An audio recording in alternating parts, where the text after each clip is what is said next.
Everyone says nuclear is back, but what does deployment actually require? Is that money? Is it regulation, community trust, workforce, or is it all of it?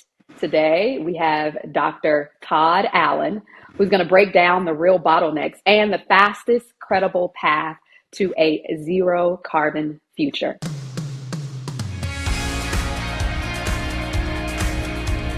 Welcome to Advanced Nuclear, the official podcast of UCAN Power, where leading experts, innovators, and policymakers explore the latest developments shaping the future of nuclear energy. Welcome back to Advanced Nuclear, the official podcast of UCAN Power, where we explore the people, the technology, and the policies shaping the future of advanced nuclear, including small and micro reactors. I'm your host, Dominique Cooper. I just want to leave you with a quick note. Before we begin, the views and opinions expressed by today's guests are theirs alone. In other words, it's in their words only. Today, I'm joined by Dr. Todd Allen. He's a nuclear engineering professor at the University of Michigan. Todd's work sits at the intersection of technology, deployment, and society. What it takes to move from promising to built. We're going to talk about what people miss when they say nuclear is back, what communities actually need to say yes, and how to handle spent fuel conversations honestly, and what success looks like in 10 years from now. So let's jump in. Hi, Dr. Todd Allen. Welcome to the Advanced Nuclear Podcast. How are you today? I'm good, and I appreciate you hosting me today. Look forward to the conversation. Yeah. Oh, it's going to be fun today, Todd. It's going to be fun. Yep. So let's just kick it off. When people say nuclear is back, what do you think they're missing? So I think for a lot of people, they might not even know what nuclear used to be, right? Or what the future could be, right? So for those people that aren't aware, we've only ever had one generation of commercial nuclear power plants. They were very large electricity producing machines, typically built fairly remote from city centers. And they made electricity and they sent it off to the grid. What's really interesting to me now is there's a lot more private money trying to develop new and novel nuclear concepts compared to maybe 20 years ago. Right? We had very few companies sort of thinking about one commercial type product. And so with these companies, some of them want to do modular versions of large reactor systems. Some of them want to do nuclear for heat rather than for electricity. Some of them think you can build very small reactors and there's a commercial opportunity in places closer to communities than we would have done in the first generation. Right? So maybe a nice parallel is to think about transportation. Right? Semis make sense if you want to haul a lot of stuff. But if you just want to drive fast, right, you want a Porsche, not a semi. And I think that's what's different. When people say back, it's a lot of different types of products than what we saw before. And I also think there's a different appreciation for how nuclear fits into a modern energy system that's driven by people who want to address climate change, people who want to ensure that their energy system is reliable and resilient, right? Which typically means have a bunch of different ways of producing energy and not one. And you've got people who are interested in nuclear for just job opportunities, right? You look around the world and there's lots of countries like us that are having discussions about nuclear in ways that are much more vibrant than it used to be. And there's jobs for U.S. companies, there's worker jobs. So I think all these things come together in a way that is just very different than I would have been able to talk to you, say, 20 years ago. And isn't that incredible? It is. I mean, I never would have guessed it, right? And you see these fundamental changes. So it used to be we felt that new nuclear was driven by government research programs. And now it's the government is flipping the script to say their laboratories and some of their resources are there to help commercial companies deploy first opportunities in nuclear, right? So even the way we think about developing nuclear is different than it used to be in the past. And I think it's necessary if we're really going to get after addressing some of the national security issues that are faced in the nuclear industry, right? Or not just the nuclear industry, but in the energy industry, especially around AI and the proliferation of data centers across the world. So it is an exciting time, and I would love to learn more about the fastest path to zero initiative. I read that is something you're leading at the University of Michigan, and I'd love to get an opportunity for you to provide an opportunity for you to expound on what that means in plain English. Yeah, it was a really simple premise. So when I decided to come back over to the University of Michigan, I really felt that the nuclear industry in general, but especially the academic institutions, really looked at the future deployment of nuclear through solely a technology lens, right? We would do new technologies, they would be clever, people would be impressed, and they would build them. But honestly, if you look at lots of different things, that's never good enough, right? Because there's always like a social element. Do people like your product, right? Other than like the iPhone, right? The iPhone was so cool you couldn't help yourself. But most technologies, there's more. And so the idea with fastest path to zero, fastest path meaning what is the combination of technological innovation, but along with economics and social and public policy choices that gets you to zero carbon. And honestly, you could replace zero carbon with zero failures of your system if your lens is reliability, right? Or you could replace zero to minimal cost, right? The idea was look at it systematically, not just technologically. And I think to a great extent, it's something the nuclear community didn't used to do well, and I think they are getting better at it. I think the other thing that I didn't realize, but made sense in the end, is as I meet young people, they're way more sophisticated than I was at that age, right? I got a technical degree and I studied technical stuff, but they come to the university, and even if they're getting a technical degree, a lot of them want to know, like, how do I become an entrepreneur? What are the social elements of deploying a technology? How does public policy work, and how does that influence things, right? So I just think if we want to recruit well, we need to be as sophisticated as the students who want to study. And I'm curious, so just talking about the societal issues, right, that you're bringing into the equation, which I absolutely love, because you are absolutely right. I mean, I have young cousins, young nieces and nephews, and they are looking at things a bit more holistically than I was even trained to do when I was in college at UT, right?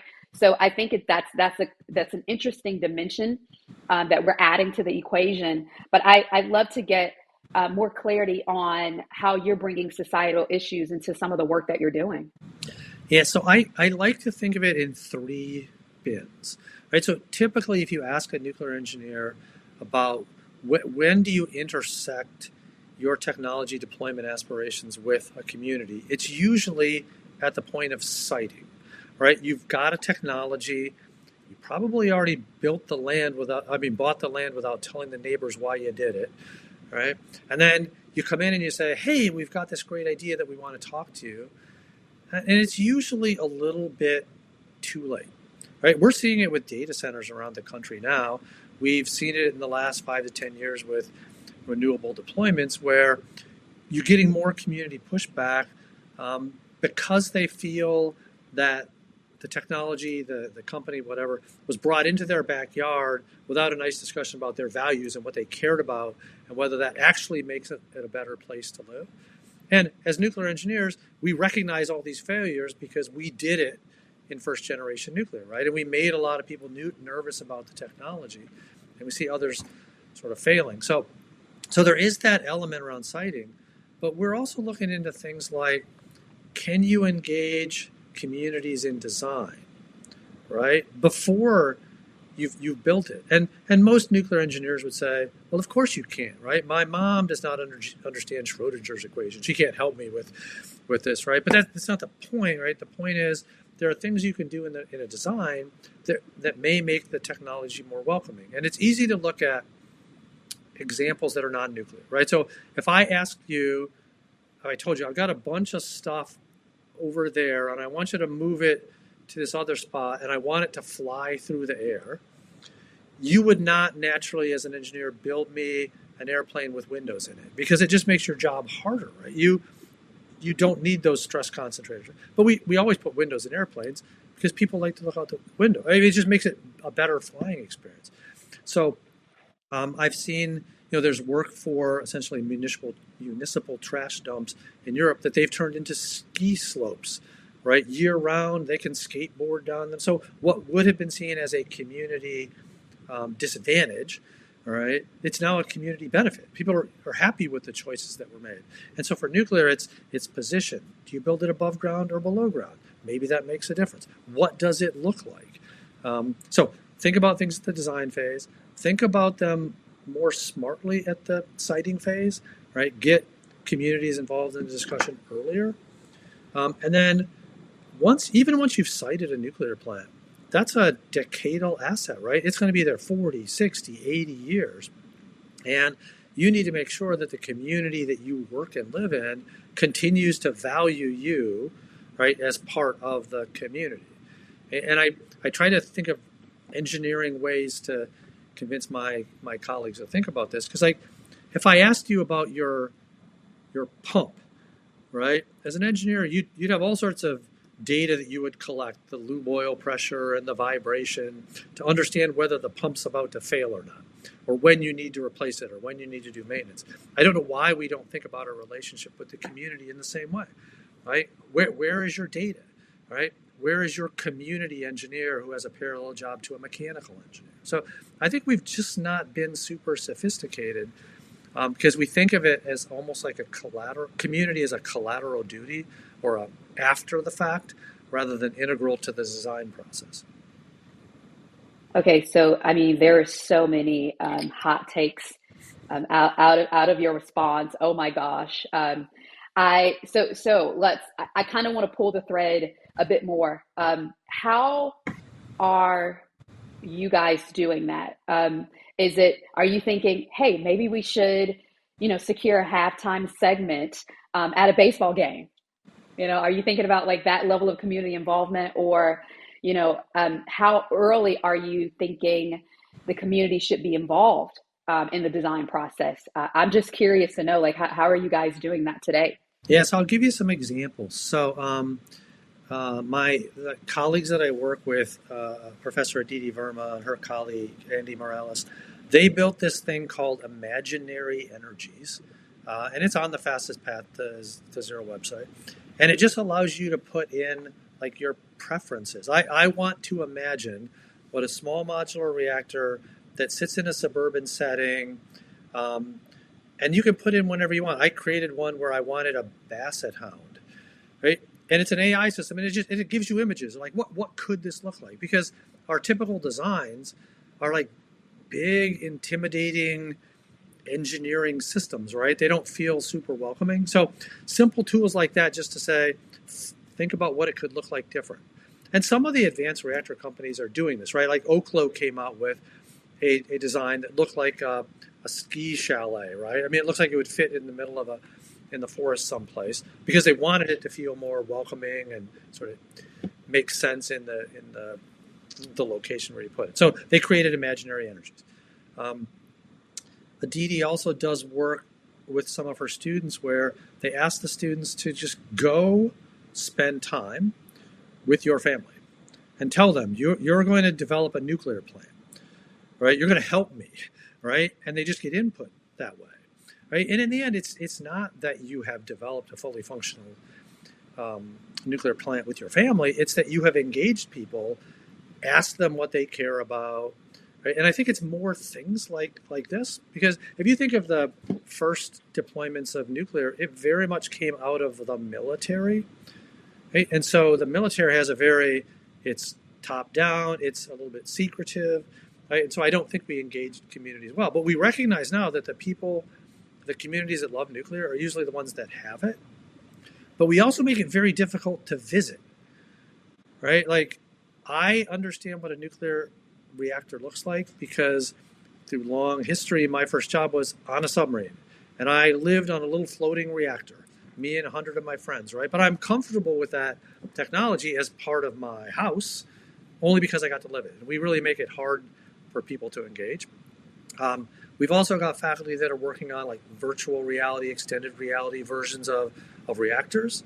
So you can sort of walk through a core and see what it looks like, or you can place nuclear energy systems in a community context, right? Because I think if I say nuclear reactor to many people, they think gigantic cooling towers.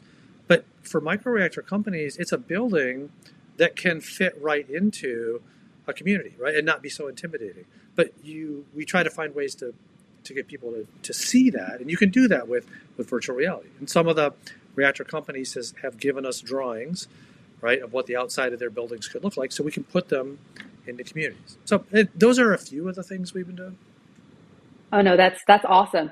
I was just thinking. I said, well, let's just say, hypothetically speaking, there is a proliferation of advanced reactors, across the U.S. That could, and that's given. We have community buy-in. We have all of the stakeholders on the same page, or at least nearly on the same page. I think the proliferation of these reactors in a way that is not intimidating, as you mentioned, could help with normalizing. Oh yeah, that's a reactor in our backyard. Oh yeah, that's just a reactor in the community. It's like nothing. Or you want to go take a look at the thing that's public facing, that allows the community to engage in a safe way with that community reactor per se.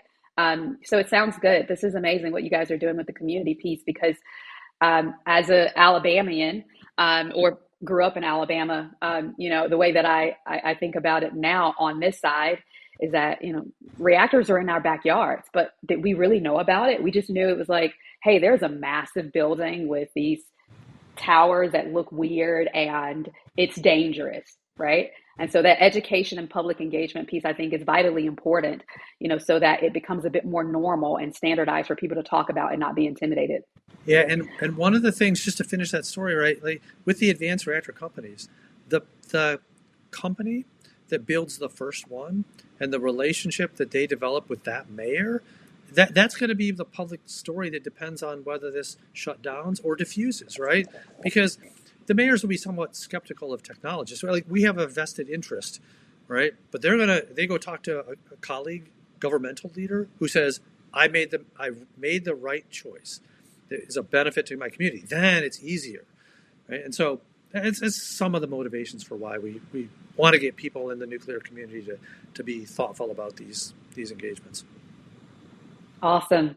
So I want to get into, some of the things that we've heard in the nuclear industry for several years, right? Let's talk about spent fuel waste. It always comes up in conversation when you're talking about nuclear energy. How do you think we can address it honestly without losing that trust? Not only within the professional communities, but also within like the public community, the people that we're gonna need their community buy-in to advance. Yeah, so I think about it in a few ways, or I talk to people about it in a few ways. So first, when people say you have no solution for the waste, for nuclear waste, what they really mean is the fuel, right? So I do like to explain to people that we dispose of lots of radioactive materials all the time, right? From hospitals, from industrial use. We know how to do that. It's the spent fuel is special, right? Because it's a higher level of radioactivity. And our general approach is the more radioactive something is, the further underground, the further away from people we want to dispose of it, right? So it does take some special engineering to get there, right? So I like people to just understand what we're talking about. Second, there's really not much of it, right? Because nuclear energy, fission, you get so much energy out of a fission, like 1 million times more energy out of one nuclear reaction than one carbon atom. So we don't have that much of it, but it does require special care, right, in the way we get rid of it. And we understand that. The next thing I'd like to talk about it is we do know how to store it safely. If you and I were to go to a nuclear power plant, we would walk over and they would have a bunch of casks sitting on a pad behind a fence. And from a radiological safety standpoint, we could stand right next to it, right? We know how to shield that radiation. But that cask is not a 1,000-year solution. It's a 100-year solution. And we really don't want to have to keep taking it out and putting it into a new cask. And also, communities, think of like communities where the reactor is decommissioned and gone, and the only thing that's left is the fuel. That's a hindrance to the mayor, right? They can't use that land for anything else. So it is a burden, right? So this combination means we do want to find an underground place to put it. And I think the next part of the story is people believe that technologically it's an impossible thing to do, right? That's sort of the way this story has disseminated, is that you cannot technologically bury waste in a safe manner. And I think what's very helpful to the story now is to point to countries like Finland or Switzerland or Canada that have chosen an underground repository for their waste, right?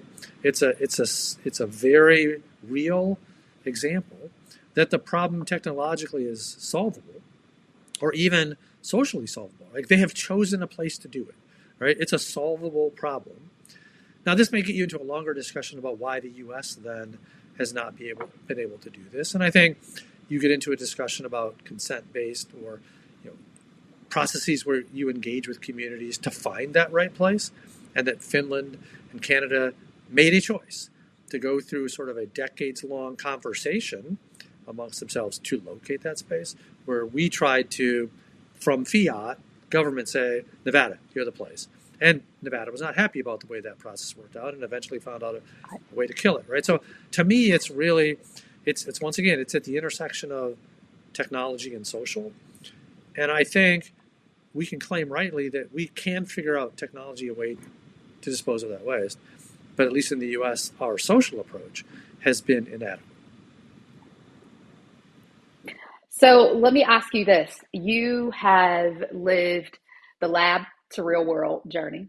Correct me if I got any of this wrong, by the way. United States Navy nuke officer, national laboratories, and then academia. Correct. What is missing in the innovation pipeline today that's slowing down deployment? So I would say that there's a few things. So one, I don't think we're structured well to do end-to-end innovation, right? So we have parts of our portfolio that do basic research. I don't think we're that great at figuring out which parts are worth further investment in, right? I don't know that we move things sort of from lower technology readiness level to higher very well. I think in the last 10 years, we've gotten much better and much more sophisticated about how government programs can help on the deployment end. Still maybe a little slow to realize some of the issues, but I think in a lot of ways, we're starting to address those, right? So fuel availability, right? We really hadn't put a lot of thought into how to make fuel for reactors that want a fuel that looks anything different than a light water reactor. But in the last decade, right, we have been starting to shift governmental programs, have more pathways to do that, cost sharing with industry to reestablish higher enrichment levels, fuel fabrication. I think that the way we incentivized the Nuclear Regulatory Commission was hard for them to innovate. Right, we had a program where the majority of their funds came from operating plants, and the operating plants didn't want to spend a whole bunch of their money to let somebody else develop a different type of reactor, right? So we weren't structured, and because of that, the NRC really knew how to regulate one thing: big light water reactors. So I think in the last few years, with congressional incentives and other things, we've really tried to push the NRC, right, to be ready, right, to innovate for different product types. Like we talked about in the beginning, it's everything from big to small, electricity to gas, and they technologically have to have staff that are ready to evaluate in all those scenarios. So it's going to take a bit, but to their credit, I think they're pushing hard to get there. I think that financially, right, more and more people want to invest in nuclear, but they want to see successes. And so I think some of the government programs to help build first demos are now useful. We didn't used to be doing that very well. So I think we've made a lot of progress in fixing some of the structures that'll help us get first of a kind things deployed. I think at the moment we're trying so many things, right, that I worry companies are going to get confused about what to do, because now we have Department of Energy pathways and Department of Defense pathways, along with Nuclear Regulatory Commission pathways to build your first demo, and all of that. I think if I was a company, it may give me some uncertainty about like best pathway and how to get my reactor built and commercialized. And I'll say the obvious thing, like I think there's some inherent contradictions in an administration that really wants to do advanced nuclear fast, but is allowing the DOGE part of the government to fire lots of employees that I think were needed to make that happen. So I think that all gets figured out in the end, but I think we had some conflicting motivations going on there at the beginning that didn't really help. You talk about the variety of pathways essentially introducing confusion in the equation, which leads me to collaboration. Like what would an ideal collaboration between, the NRC, the DOE, the developers, and I don't want to leave community out, right? Like workforce development organizations and even governments. Like what would ideal collaboration look like to work towards mitigating that confusion and ensuring that we can be successful in advanced nuclear? Yeah, so I think that, and maybe we'll get there, but I think the pathway between a DOE authorization to build a first plant and how that becomes an NRC plant, a plant being approved by the NRC for commercial operation. I worry a little bit that companies may be duplicating their effort, right? Unless there's a smooth transition between the two, that could be an issue. Or a company who decides to go down a DOE pathway, which is really being encouraged by this administration, and then have another administration comes in and want to shut that down, right? If I had gone down the DOE pathway and 3 years later I find out it's not a pathway anymore, right? Then I would have wasted some time, right? So if I'm a company right now, I'm going through this mental calculus. Is it worth going after a DOE authorization or not, right? And I think, and this is not an issue. This is not just an issue with nuclear. It's an issue with changing approaches at the federal level rapidly, right? You see it right now in wind deployment, right, where people were spending a lot of money to build big wind farms, and then an administration came in that doesn't like wind farms, and they're sort of pulling the rug out from some of those incentives, right? So if I'm a company, if I'm spending my own money, the lack of certainty in the future, I do think makes it hard, right, to plan well, right, to move things along. I think that's the thing I worry about the most, right? And that's true whether you're a nuclear business or a business in general. Honestly, it worries us as an academic institution because, like, should we be hiring faculty that study renewables or not? Or should we just be hiring faculty that do nuclear because it's popular right now, right? It's just the uncertainty makes it hard.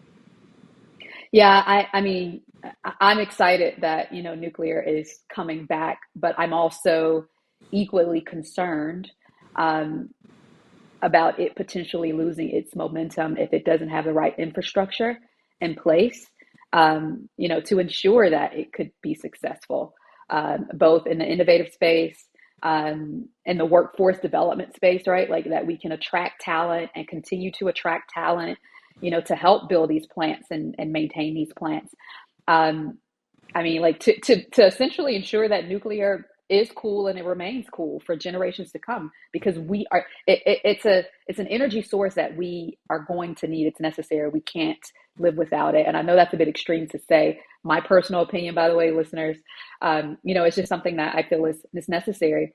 And I'm thinking, just based on, again, what you've just said, could a standalone collaborative arm be helpful, right? Where you have all of the stakeholders at the table, and it's a bipartisan, collaborative organization that maintains specific principles, and they all agree that this is the path that we're going.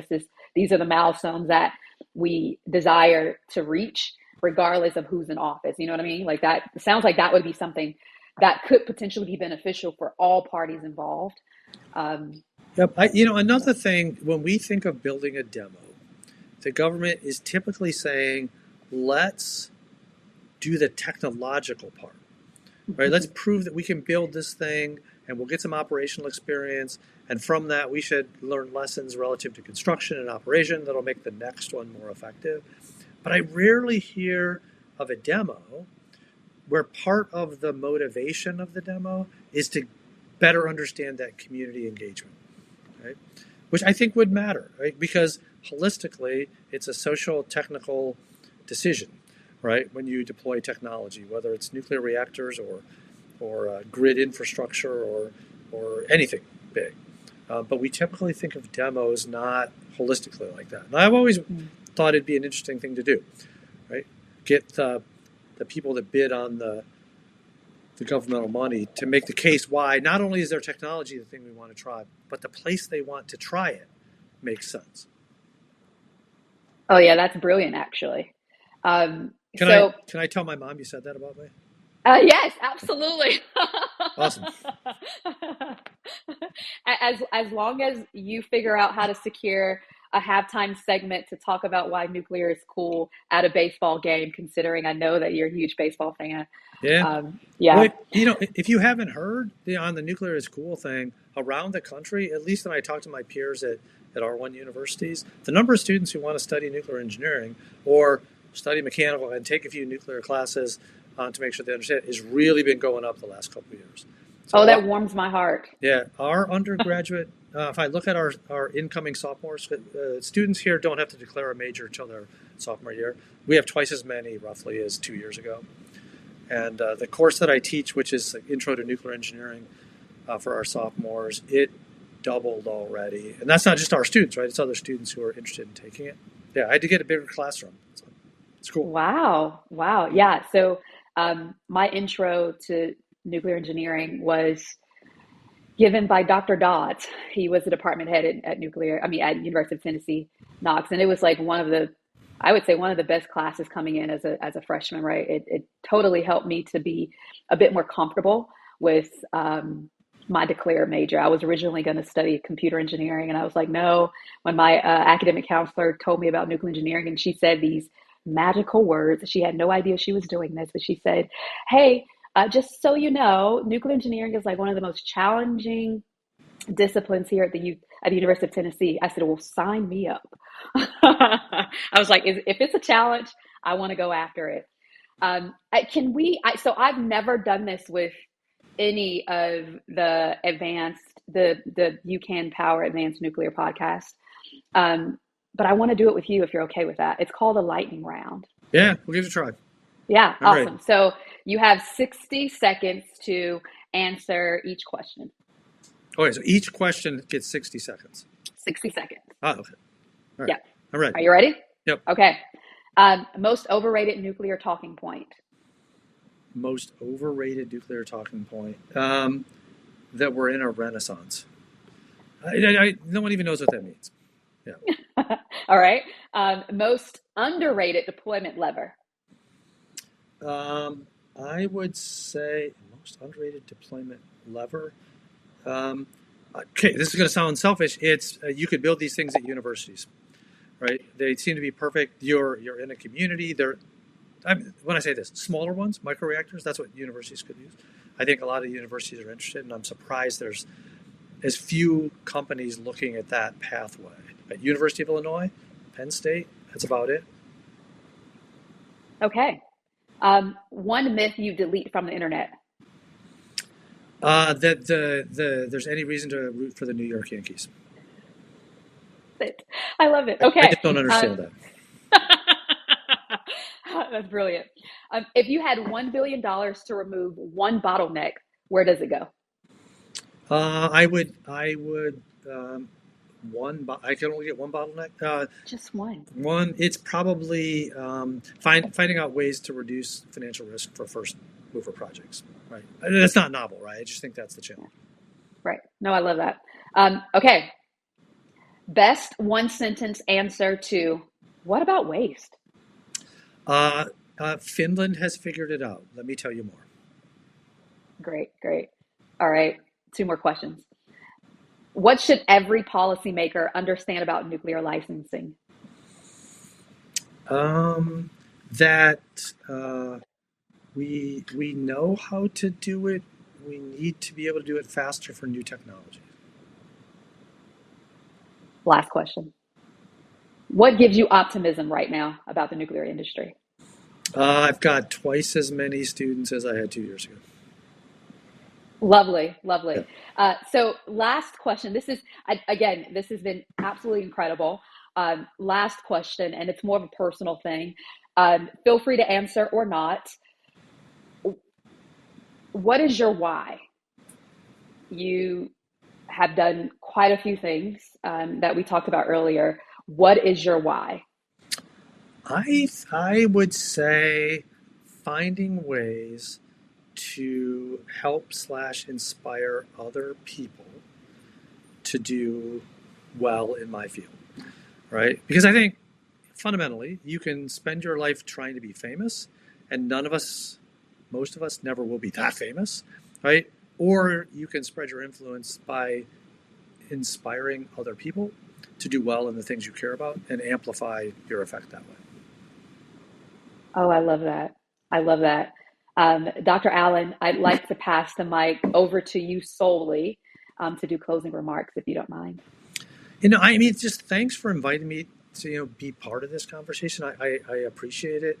I think we're at this amazing point in the history of nuclear where things have changed so much and come together in a way that gives us an opportunity to sort of simply deploy a second commercial generation of nuclear power, but do it in a way that is so much more broad and so much more variety and so much more impactful than we would have thought about 40, 50, 60 years ago. And I think in the end, the engineer in me says you're not going to have a clean, affordable, reliable energy system without a nuclear energy component to it, just because you need a variety of different types of products to produce it.